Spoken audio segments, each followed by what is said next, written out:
मंत्रों में, दिलों में, हर जन जन की आस्था में है, श्रद्धा में है, सभी के कल्याण में बसे हैं सबके विश्वास में। जिन भी गलियों से गुजरो, जिन भी लोगों से मिलो, बस एक ही नाम हर जुबां है, जय सिया राम, जय सिया राम, जय सिया राम।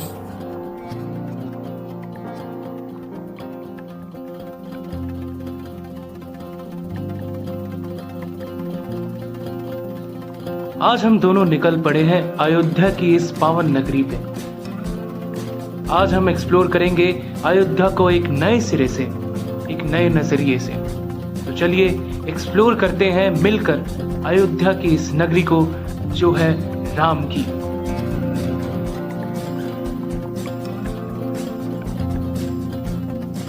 लखनऊ से अयोध्या की दूरी है अप्रोक्सीमेटली 135 किलोमीटर। इस श्रृंखला में हम देखेंगे हनुमानगढ़ी, राम की पैड़ी, नागेश्वर नाथ जी का मंदिर, कनक भवन, बिरला मंदिर और जानेंगे राम मंदिर की कार्यशाला को।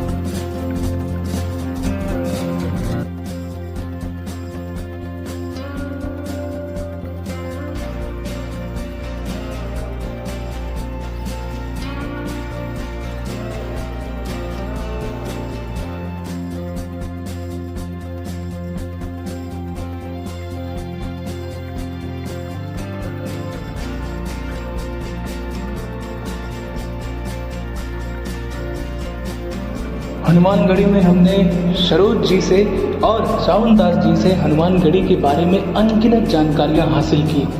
ये जानकारियां जितनी महत्वपूर्ण थी, उसी के साथ साथ काफ़ी यूजफुल और लॉजिकल भी थी। हम दुआरे तुम रखवारे, होत ना आज्ञा बिन पैसारे। ऐसा कहा जाता है कि जो राम के दर्शन के लिए आता है, उसे सबसे पहले उनके प्रिय भक्त हनुमान के दर्शन करने पड़ते हैं। ऐसा इसलिए कि माता सीता ने हनुमान को अपना ज्येष्ठ पुत्र स्वीकार किया था और उसी के नाते उनका राज्य अभिषेक भी हुआ। और आज 10वीं शताब्दी के इस मंदिर में हनुमान जी एक राजा के भांति ही राज्य करते हैं और अयोध्या की रक्षा करते हैं।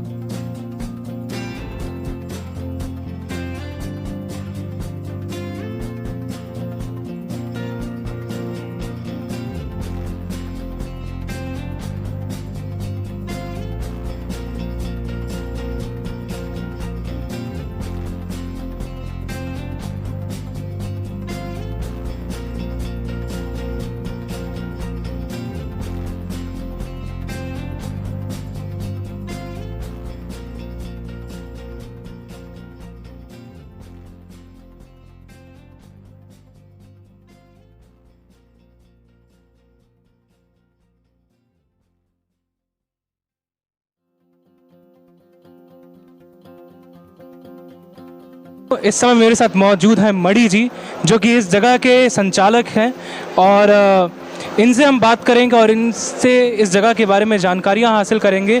तो सबसे पहले सर जय श्री राम सर आपको, और इस जगह के बारे में बताइए हमें और हमारे दर्शकों को।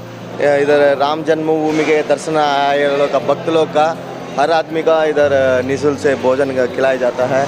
ये भोजन पटना महावीर मंदिर का सौजन से निःशुल्क भोजन खिलाया जाता है और ये किसी से 1 रुपये भी डोनेशन कुछ नहीं लेते हैं। इच्छा है ना तो दान पात्र में डाल सकता है। ये भंडारा 2019 दिसंबर 1 तारीख से चालू हुआ, अभी तक बंद नहीं हुआ। मतलब कोरोना काल में भी और लॉकडाउन समय में भी इधर खाना बना के बाहर पैकेट बना के बाहर बांटता था। और इधर खाना में चीज़ में चाट पूरी। यदि सबसे बड़ा कोई धर्म है और सबसे बड़ी कोई सेवा है तो वो है मानव सेवा। और यदि हम राम राज्य की बात करें तो राम राज्य में यदि मानव सेवा ना हो तो ऐसे राम राज्य की परिकल्पना ही एक मिथ्य है। यहाँ इस जगह पर हजारों लोगों को निःशुल्क भाव से खाना खिलाया जाता है, लोगों के मन को तृप्त किया जाता है। तो जैसे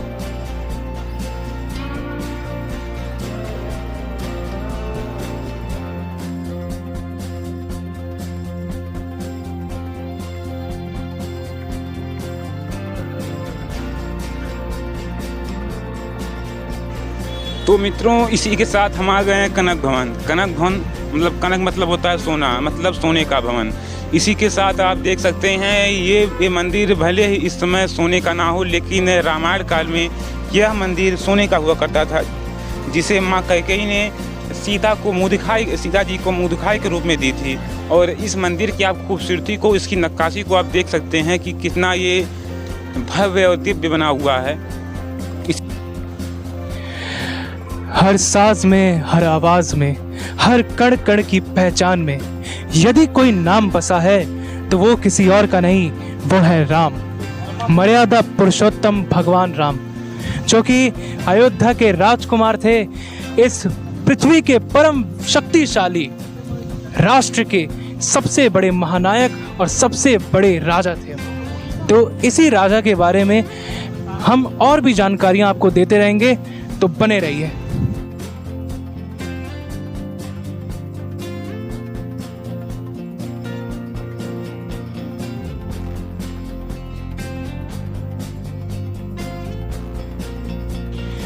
अब हम आ पहुंचे हैं अयोध्या के सर्व प्रसिद्ध बिड़ला मंदिर में। ये वही मंदिर है जो भारत के कई अनगिनत राज्यों में स्थित है।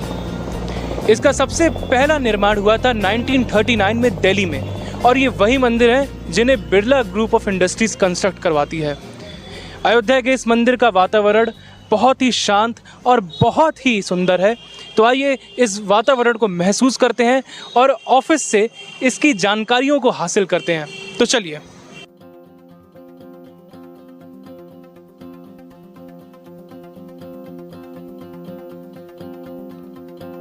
तो आइए दोस्तों, आप जानकारी लेते हैं इस बिड़ला मंदिर के बारे में। सर, इस मंदिर के बारे में कुछ बताइए कि ये इसकी स्थापना कब हुई और भारत में कहाँ कहाँ बिड़ला मंदिर स्थित है। ये बहुत जगह स्थित है, कई 24-25 जगह है, और काफ़ी कुछ इसमें एक गांधी जी का भी बहुत योगदान रहा। उनकी रिक्वेस्ट थी बिड़ला ग्रुप से, उन्होंने वो कराया है ऐसे करके। और सबसे पहला मंदिर इनका बना दिल्ली में, उसके बाद बनते चले गए। और शायद कौन सा ऐसा शहर है जहाँ हमारा मंदिर, राम बिड़ला जी का मंदिर ना हो। और सब जगह लक्ष्मी नारायण जी हैं, यहाँ ही राम सीता हैं। और यहाँ के जनमानस से लक्ष्मी नारायण जी का यहाँ तय हुआ बनने के लिए। तो यहाँ के जनमानस ने एक पत्र लिखा कि हाँ, सीताराम जी की छवि होनी चाहिए, और अयोध्या में इसलिए लोकप्रिय है। सीताराम जी की छवि तो प्रस्तावित थी, लक्ष्मण जी अपने साथ में आ गए और तीनों राम सीता लक्ष्मण की वो कंसेप्ट हो गया। तो बहुत बहुत धन्यवाद सर इस जानकारी को हम तक पहुंचाने के लिए। आगे बने रहिए और हम लोग जल्द ही मिलते हैं नई लोकेशन पे कुछ नई बातों के साथ। तो बने रहिए।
आज इतने वर्षों बाद और इतने युगों के बाद भी अयोध्या में बहुत से बदलाव देखने को मिलते हैं। बहुत से बदलाव यहाँ के लोगों ने देखे और बहुत से बदलाव इन इमारतों ने भी देखे।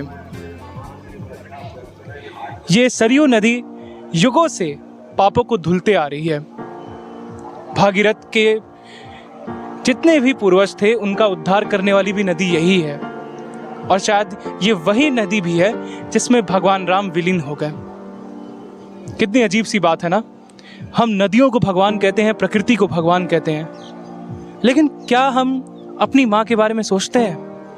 जो हमारे लिए सब कुछ करती है। हमें कोई दिक्कत होती है, हमें कोई परेशानी होती है, या हमें कभी गुस्सा आता है, तो अपनी माँ के सामने हम हर वो बात कह देते हैं जो हम किसी और से नहीं कहते। वैसे ही ये नदियाँ भी हैं, ये प्रकृति भी है, जो बिना किसी के मतलब के हमें हर चीज़ें प्रदान करती हैं। लेकिन क्या हमने कभी इनके बारे में भी जानना उचित समझा है? क्या हमने अपनी माँ से कभी पूछा है कि माँ, तुम्हें क्या दिक्कत होती है? शायद नहीं, क्योंकि हमारी माँओं का नेचर ही ऐसा नहीं है।